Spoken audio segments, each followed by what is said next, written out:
Assalamualaikum warahmatullahi wabarakatuh.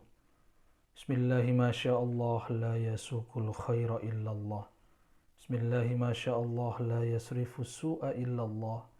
Bismillahi ma sya'allah ma kana min ni'matin faminallah. Bismillahi ma sya'allah la hawla wa la quwata illa billah. Alhamdulillahi rabbin nas, malikin nas, ilahin nas.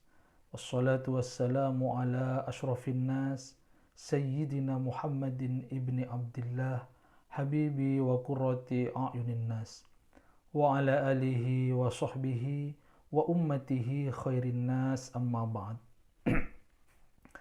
Pemirsa yang dirahmati Allah subhanahu wa ta'ala, kita sering mendengar ungkapan atau pernyataan bahwa tidak ada manusia yang sempurna. Ungkapan ini tidak salah, tapi benar. Kenapa? Karena dinisbatkan kepada kepribadian manusia selaku manusia biasa, al-insanu mahal khata' wa nisyan, bahwa manusia itu tempatnya salah dan lupa.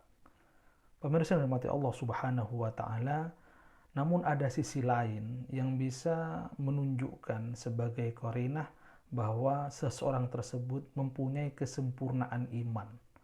Jadi sempurnanya bukan dari sisi kemanusiaannya, tetapi sempurnanya dari sisi keimanannya. Artinya, ketika ada seseorang yang mempunyai 3 ciri ini berkumpul dalam kepribadiannya, maka orang tersebut bisa dikatakan sempurna imannya, bukan sisi kemanusiaannya. Sekali lagi, sempurna imannya, bukan yang lainnya. Pemirsa yang dirahmati Allah subhanahu wa ta'ala, hal ini sebagaimana kriteria yang telah Nabi sebutkan ratusan tahun yang lalu, yang terabadikan dalam kitab Al-Fathul Kabir fi Dhammi Ziyadah ilal Jami' As-Saghir, riwayat dari Abi Hurairah, qala Nabi sallallahu alaihi wasallam, salasatun man kunna fihi yastakmilu imanuhu, kata Kanjeng Nabi. Ada 3 perkara di mana ketika 3 perkara itu terdapat dalam diri seseorang, yastakmilu imanuhu, maka imannya itu dikatakan sempurna. Apa 3 kriteria itu? Yang pertama adalah, kata Kanjeng Nabi, rajulun la yakhafu fillahi laumata laim, yaitu seseorang yang ketika melakukan perjuangan dalam agama Allah, la yakhafu fillahi laumata laim, tidak pernah takut kepada cacian, ancaman, dan intimidasi dari sama manusia. Ini ciri yang pertama. Ketika seorang sudah mulai masuk dalam perjuangan, baik itu berupa dakwah, kemudian perjuangan keumatan, kemaslahatan umum demi rakyat, demi agama, ketika semuanya jelas perjuangannya dan didasari karena Allah subhanahu wa ta'ala, dia tidak pernah lagi memperdulikan kepada ancaman yang ada di luar, tidak lagi memperdulikan kepada intimidasi, tidak lagi memperdulikan kepada pedang yang mengkilat misalnya, senapan dengan moncongnya yang siap menghanguskan tubuhnya. Dia tidak akan pernah pedulikan itu, karena ketika perjuangan ada di depan, ketika nilainya adalah nilai agama Allah yang diperjuangkan, agama Allah yang diperjuangkan, maka dia tidak akan pernah takut kepada cacian, intimidasi, ancaman, bahkan pembunuhan sekalipun tidak akan mampu menghalanginya untuk meneruskan perjuangannya di jalan Allah subhanahu wa ta'ala. Inilah ciri yang pertama dari kesempurnaan iman seseorang. Yang kedua, kata Kanjeng Nabi, wala yurai bi syai'in min amalihi, yaitu seseorang yang tidak pernah terkena penyakit riya dalam berbuat kebaikan. Artinya segala amal yang dilakukannya itu murni lillahi ta'ala, bukan linnas atau lil yang lain, tetapi dia melakukan amal kebaikan apapun bentuknya, dasarnya karena Allah subhanahu wa ta'ala. Inilah yang dimaksud dengan ikhlas. Berbuat apapun semuanya ikhlas karena Allah subhanahu wa ta'ala, bukan karena pamrih, bukan karena ingin dipuji, bukan karena ingin dihormati, atau bukan karena ingin bernilai dunia, tetapi perjuangan yang dia lakukan amal kebaktian yang dia lakukan itu murni karena Allah Subhanahu wa taala. Wala yura'i bi syai'in min amalihi.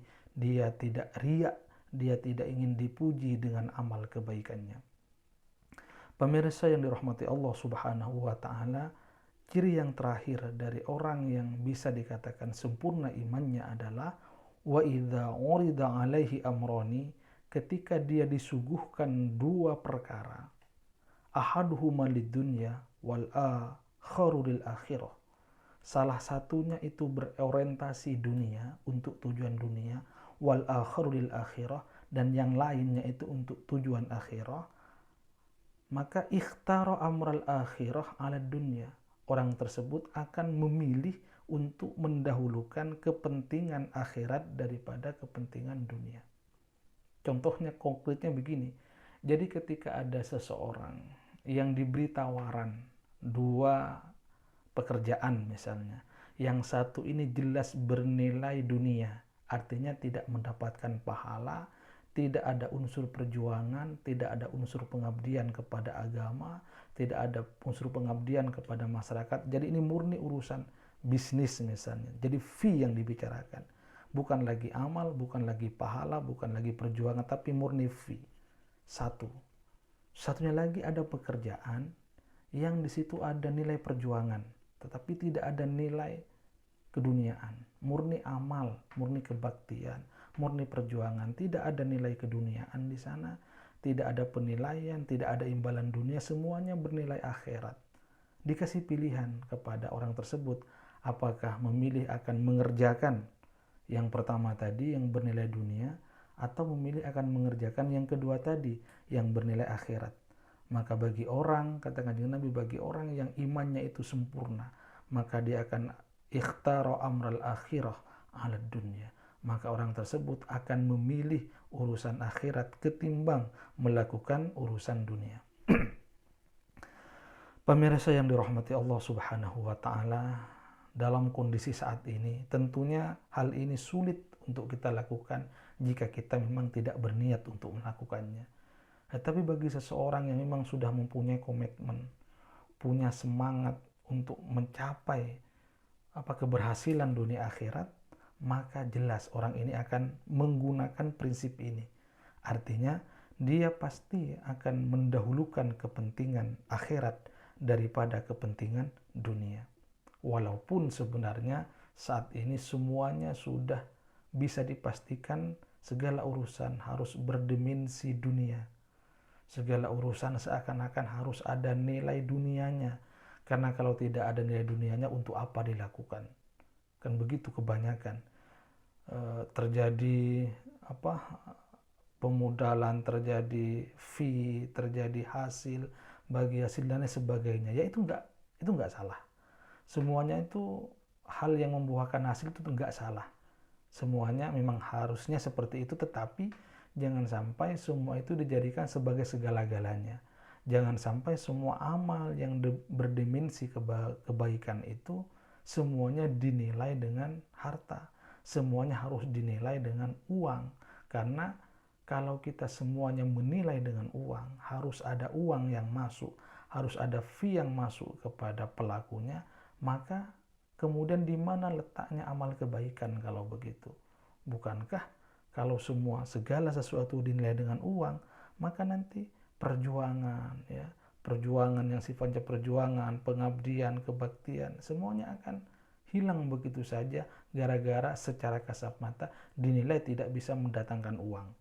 Oleh karena itulah kemudian Kanjeng Nabi memberikan patokan, salah satu ciri orang yang imannya sempurna itu adalah ketika dia ditawarkan kepada dua pekerjaan, yang satu itu berdimensi dunia, artinya bernilai keduniaan, yang satunya bernilai keakhiratan, maka bagi mereka yang yastakmilu imanuhu, yang imannya sempurna itu jelas akan mendahulukan kepentingan akhirat daripada kepentingan dunia.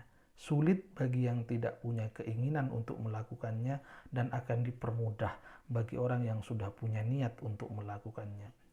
Pemirsa yang dirahmati Allah Subhanahu wa taala, mari kita latih diri kita upayakan untuk bisa melakukan hal ini Walaupun mungkin kebanyakan orang banyak mengatakan ini susah untuk diterapkan, tetapi mari kita coba. Mari kita coba secara perlahan, step by step untuk melakukan ini agar kita bisa dikategorikan, agar kita bisa digolongkan selaku manusia yang mempunyai kesempurnaan iman sebagaimana yang telah ditegaskan oleh Kanjeng Nabi dengan sabdanya yang telah saya jelaskan di muka. Pemirsa yang dirahmati Allah Subhanahu wa taala, hanya ini yang dapat saya sampaikan pada kesempatan kultum kali ini. Semoga bermanfaat. Hadanallah wa iyakum ajma'in. Wassalamualaikum warahmatullahi wabarakatuh.